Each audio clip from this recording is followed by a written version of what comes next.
Hinduism. Just add water. Hello, my name is Renata Sarja, and today I will be talking with you about the introduction, the Sustainable Development Goal number 6, and the statistics for our group, which is called Hinduism, Just Add Water.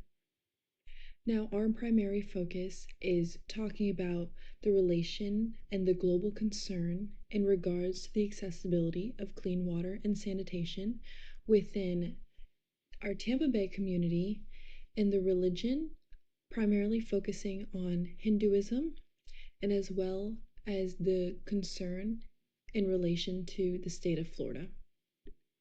With that said, what if I told you that 1 in 3 people live without clean water or sanitation? Does that spark your curiosity?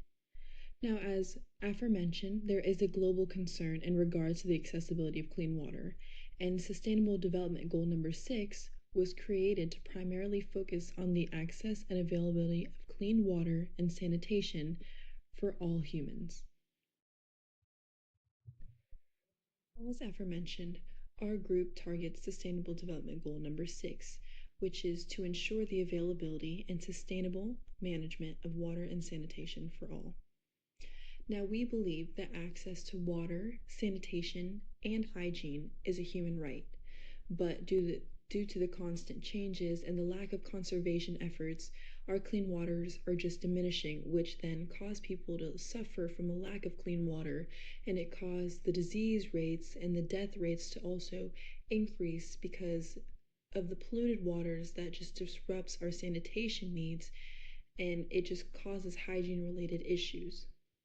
But there are 8 targets within Sustainable Development Goal number 6, and they work to promote the progress of the water resources, eliminating the wastewater, and to develop our ecosystems so that the sustainability of our water sources all throughout the globe are easily accessible and also affordable to all. Looking at the statistics from a global perspective, we can see that 2.2 billion people still lack safely managed drinking water, and this was shown in 2022, which includes 703 million people without basic water services. Now, with that said, 1 in 4 people are lacking in clean water, which means that 25% of our people who live in this world, the, out of the 8.2 inhabitants, are lacking clean water. And this issue becomes a global issue and it raises awareness of the water scarcity and the significance to our health. Without clean water, people become more susceptible to diseases and health. And another statistic that is shown is 3.5 billion people who lack safely managed sanitation, including 1.5 billion people without sanitation services. So the insufficient water that we have ties into the lack of sanitation because of the pollution that is in the water. And if one does not have access to clean water, one also does not have access to hygiene. And when that water, that polluted water, touches the body, it then harms the body.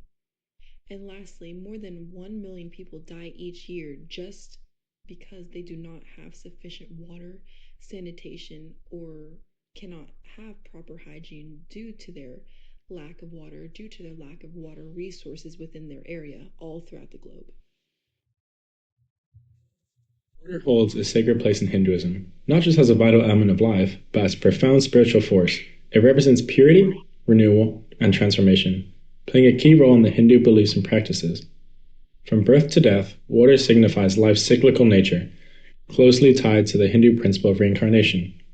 In Hindu rituals, water is integral to cleansing both body and soul.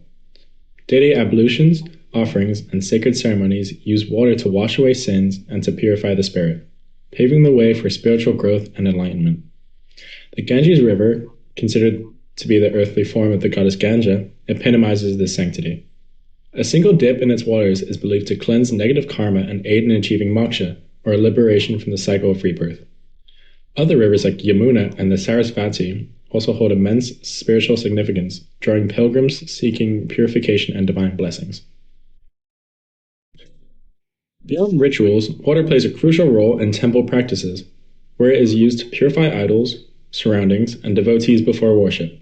Even in death, water remains central, with riversides serving as sacred spaces where offerings are made to ancestors.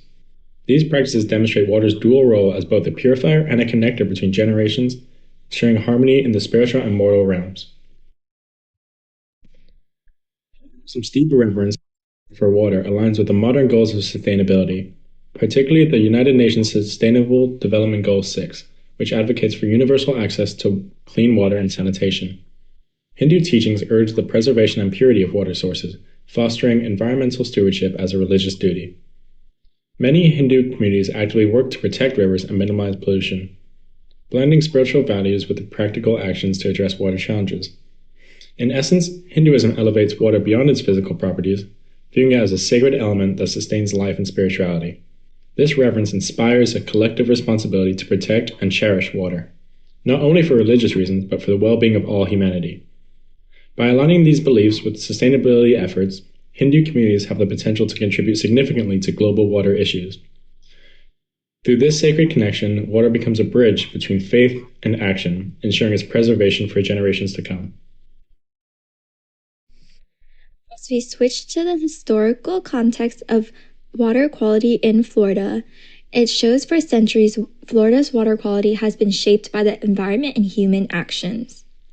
The Florida water system is characterized by many springs, wetlands, and its well-known aquifer system. As stated, in the late 1880s, water supplies were first drilled into the aquifer system as it was seen as a primary source of drinking water for almost over 10 million people. In the map shown, allows us to see the amount of aquifer transmit water is used in Florida. This relates to how in Gainesville Regional Utilities, they drain about 23 million gallons of water each day from the aquifer. Over the course of history in Florida, the decline of quality water is strongly related to the history and evolution of human actions in the environment. This leads to, as the population increases, many things are also changed. For example, there's a demand increase, more urbanization and infrastructure strain, as well as more pollution. In the graph, it shows the Florida resident population as it continues to increase. This shows that we must take action and find solutions to the problem as the population continues to increase. As the history of Florida leads to more overpopulation, this leads to overdevelopment in Florida. As water is a major source for all living beings in the ecosystem, the population increases will lead to many problems. For example, a harmful algae bloom has grown all over Florida's beaches. This has controlled and taken over the beaches. These plant-like organisms are harmful to both wildlife and humans. This harmful bloom is called red tide. This is caused from chemicals of farming factories and sewage plants. The pollution created by humans causes the algae to grow faster at an alarming rate. In the end, Florida throughout history has a detrimental effect on the Florida quality and its system. In the Tampa area, clean water is crucial due to its proximity to the Gulf of Mexico and a network of rivers and lakes that provide water to the local communities. Tampa Bay faces challenges with water pollution, which impacts the environment, marine life, and residents. There has been an increase in nutrient pollution from industrial, agricultural, and municipal sources that have continued to discharge waste into the bay and connected waterways. Fertilizer runoff from farms, wastewater discharges from sewer systems, and industrial pollutants all contribute to the excessive nutrient levels in the water, particularly nitrogen and phosphorus. Seagrass levels in the bay peaked in 2016 at more than 42,000 acres. Now that number has dipped to 35,000. Pollutants such as sediment, oil, metals, debris, bacteria, and trash affect our water system and health. Toxic metals like copper and nickel from runoff also create a harmful environment to marine life.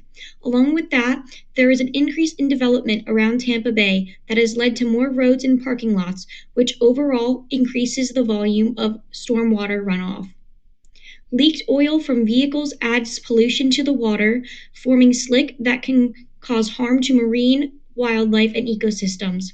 Poor water quality can impact people's healths, especially those who swim, fish, or boat in Tampa Bay. Contaminated water causes rashes, respiratory issues, and other problems if swallowed or inhaled. Pollution affects tourism, fishing, and recreation industries. If beaches or fishing areas become unsafe, fewer people visit, which impacts businesses that rely on tourism and outdoor activities. Working on creating rain gardens, installing permeable pavement, and using better drainage systems to slow down runoff and prevent pollutants from entering waterways. They have invested in upgrading wastewater treatment facilities to ensure that water released back into the environment is as clean as possible. During storms, the city uses advanced systems to reduce overflows and limit the release of untreated sewage. Tampa has worked to preserve and restore wetland areas. The Tampa Bay Estuary Program works on educating people about protecting the bay and reducing pollution. There has also been a rise in community cleanup events, awareness campaigns, and educational programs encouraging people to dispose of their waste properly and to make more environmental friendly choices. After taking a look at the context in water quality in Florida, we were able to come up with solutions to be able to fight back the bad water quality. One of the few solutions were dealing with water conservation, working with the community, and finding international cooperation. These are all very valuable objectives to help fight back and find the best water quality in Florida.